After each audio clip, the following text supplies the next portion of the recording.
अगर स्वतंत्रता सेनानी नहीं होते तो उनको भारत से दूर ले जा कर के बंदी नहीं बनाया जाता, विदेशों में ले जाकर बंदी नहीं बनाया गया होता। वो एक बहुत नरम दिल, बहुत विशाल हृदय वाले इंसान थे कि कांटों को दूर मत करो ऐ बागवां, कांटों को दूर मत करो बागवां, यह भी फूलों की। जब बेटियां जन्म लेती हैं तो जन्म लेते ही उनको बोला जाता है कि ये पराये घर की है, इनको ज़्यादा करने की ज़रूरत नहीं है। और जब वो ब्याह कर आती हैं तो ये बोला जाता है कि ये पराये घर से आई हैं, ये हमें क्या समझेंगी। तो कुछ वैसे ही महिलाओं की स्थिति, जैसी स्थिति है वैसे ही हमारे दूसरे धर्म, खास करके जो इस्लामी धर्म है, जो मुसलमान भाई हैं, उनके लिए आज उत्पन्न किया जा रहा है। और इतिहास का मतलब होता है सत्य, कोई उसमें मिलावट नहीं। आखिरी बादशाह जो 1857 के गदर में शामिल हुए और उन्हें इस देश से ब्रिटिश हुकूमत यहाँ से रंगून ले जाई गई, जिन्हें 2 गज़ ज़मीन भी नहीं मिली अपने कुएयार में। बाद उनकी 2 फैमिली, हिंदू और मुस्लिम दोनों, यूपी और बिहार में आज भी निवास करती है। दोनों फैमिली आज भी 333 साल गुजर चुके हैं। हम दोनों फैमिली, हिंदू मुस्लिम, एक खुशी और गम में शामिल होते हैं, सिर्फ इसलिए कि एक रक्त का, एक ब्लड का रिश्ता है।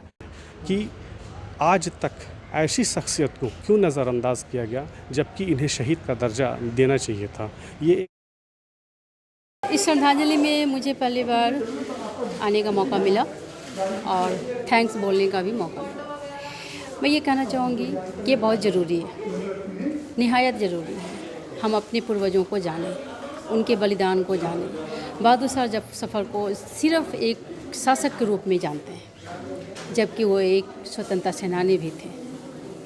अगर स्वतंत्रता सेनानी नहीं होते तो उनको भारत से दूर ले जा कर के बंदी नहीं बनाया जाता, विदेशों में ले जाकर बंदी नहीं बनाया गया होता। वो एक बहुत नरम दिल, बहुत विशाल हृदय वाले इंसान थे, जिसकी प्रामाणिकता उनकी कविताएं हैं। और उनके एक एक लफ्ज़ जो हैं वो कहते कि कांटों को दूर मत करो ऐ बागवां, कांटों को दूर मत करो बागवां, यह भी फूलों के साथ ही पले हैं इन्हीं बहारों में। तो इससे आप अंदाज़ा लगा सकते हैं कि उनके अंदर ये कितनी पॉजिटिव और नेगेटिव जो बातें होती हैं, उसको कितना चिंतन था उनका, कितना मनन था कि अगर हमारे समाज में बुराई है तो उसको भी एक्सेप्ट करो और उसको पॉजिटिव बनाने की कोशिश करो। मतलब कांटों को भी आप अस्तित्व बनाए रखने दीजिए, बुराई को नहीं।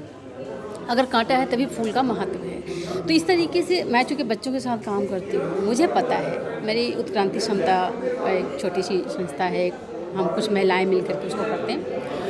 और लोअर क्लास और अपर क्लास के साथ बहुत लोग काम कर रहे हैं, मिडिल क्लास के साथ काम कम हो रहा है। देखिए, इसके पीछे जो है बड़ी एक सामान्य सी बात कहूँगी मैं, कि जो लोग ऐसा सोचते हैं ना, जब भी मैं ये खबर पढ़ती हूँ, जब भी हमें देखने को मिलता है कि एक मुसलमान भाई को यह सफाई देना पड़ता है, चाहे पिक्चर देख लीजिए, चाहे आम सोसाइटी में देख लीजिए, कि उनको यह सबूत देना पड़ता है कि मैं भी इस देश का हूँ, मैं भी वफादार हूँ, तो मुझे एक बात याद आती है कि जब बेटियां जन्म लेती हैं तो जन्म लेते ही उनको बोला जाता है कि ये पराये घर की है, इनको ज़्यादा करने की ज़रूरत नहीं है। और जब वो ब्याह कर आती हैं तो ये बोला जाता है कि ये पराये घर से आई हैं, ये हमें क्या समझेंगी। तो कुछ वैसे ही महिलाओं की स्थिति, जैसी स्थिति है वैसे ही हमारे दूसरे धर्म, खास करके जो इस्लामी धर्म है, जो मुसलमान भाई हैं, उनके लिए आज उत्पन्न किया जा रहा है और आज ज़्यादा किया जा रहा है। ये कहेंगे हम कि बेवजह उनको टारगेट किया जा रहा है, जो कि नहीं होना चाहिए। किसी भी धर्म को, किसी भी दूसरे धर्म को राजनीतिक मुद्दे से नहीं जोड़ना चाहिए। यह कोई भी धर्म, आज हमने सर्वधर्म प्रार्थना भी किया, सभी धर्मों को हमने सुना और हमेशा सुनते हैं।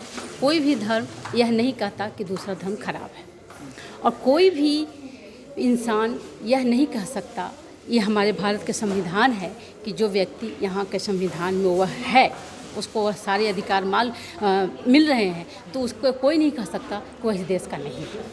इसलिए ये कहना कि मुग़ल यहाँ के नहीं थे, ये अपने आप में जो व्यक्ति ये कहता है उसकी संकीर्ण सोच दिखाई देती है, उसकी व्यापक हृदय और व्यापक दृष्टि, उसकी दृष्टिकोण बनाने की ज़रूरत है। तो इतिहास छोटे छोटे सरल शब्दों में से कई भाषाओं में आनी चाहिए, और इतिहास का मतलब होता है सत्य, कोई उसमें मिलावट। से कोई निदान नहीं है। बहादुर शाह जफ़र के जो उनको दफनाया गया, अंग्रेज़ों ने उनको मिटाने की कोशिश की। क्या बहादुर शाह जफ़र मिट गए? नहीं मिटे। इंसान का जो काम है वो कहीं नहीं जाता। आप कितना भी दफना दो, आप शरीर दफना दो। आज गांधी की स्थिति भी ऐसी है। आप गांधी को सिर्फ सफाई के नाम पर आप नाम लो, आप बाहर जाओ तो नाम लो, लेकिन यहाँ अपने ही देश में गांधी की जो स्थिति है, गांधी धीरे धीरे कैसे हटते जा रहे हैं। तो क्या गांधी हट जाएंगे? नहीं हटेंगे। गांधी अमर हैं। तो जितने भी हमारे इतिहास के जो हमारे सच्चे क्रांतिकारी हैं, स्वतंत्रता सेनानी हैं, चाहे वो किसी भी धर्म के हों, उनको मिटाए से वो नहीं मिटेंगे। आपको उनके बगैर काम भी नहीं चलेगा।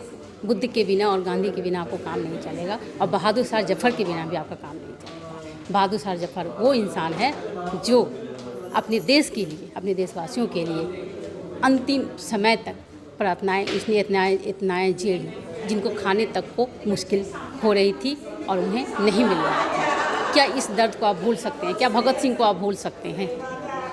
जिस उम्र में खिलने क्या उम्र था, एक युवा उस उम्र में हंसते हंसते फांसी चढ़ गया। आप कैसे उसको झुठला सकते हैं? आप चंद्रशेखर आज़ाद को भूल सकते हैं?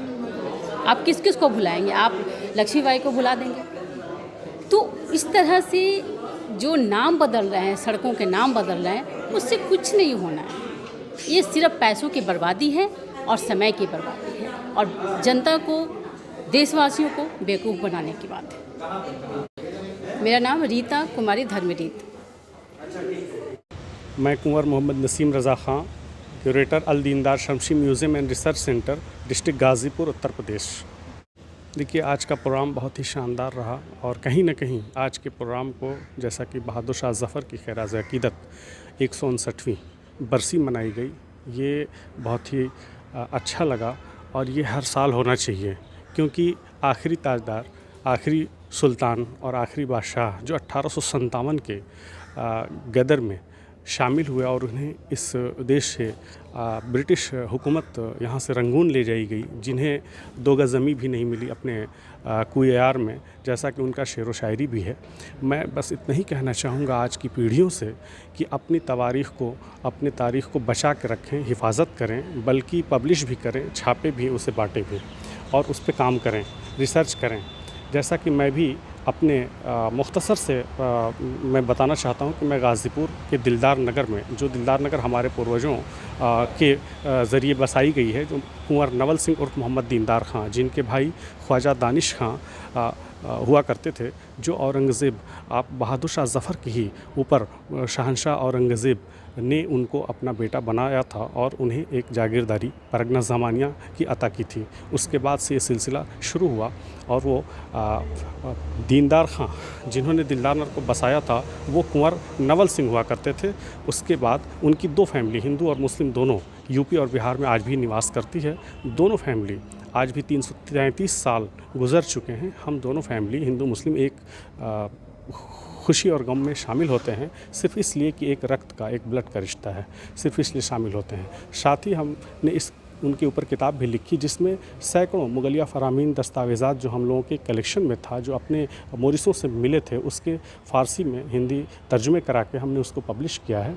उसे हम कहीं न कहीं ये बताना चाहते हैं कि जो मुग़ल शहंशाहों का जो दौर था, वो देखा जाए तो इस हिंदुस्तान में 20-22 मुगलिया हुक्मरान हुए हैं, जो यहीं पे आए और रह गए। जैसा कि आज के दौर में कहा जाता है कि मुग़ल आक्रांता थे, मैं इस बात को उससे सहमत नहीं हूँ।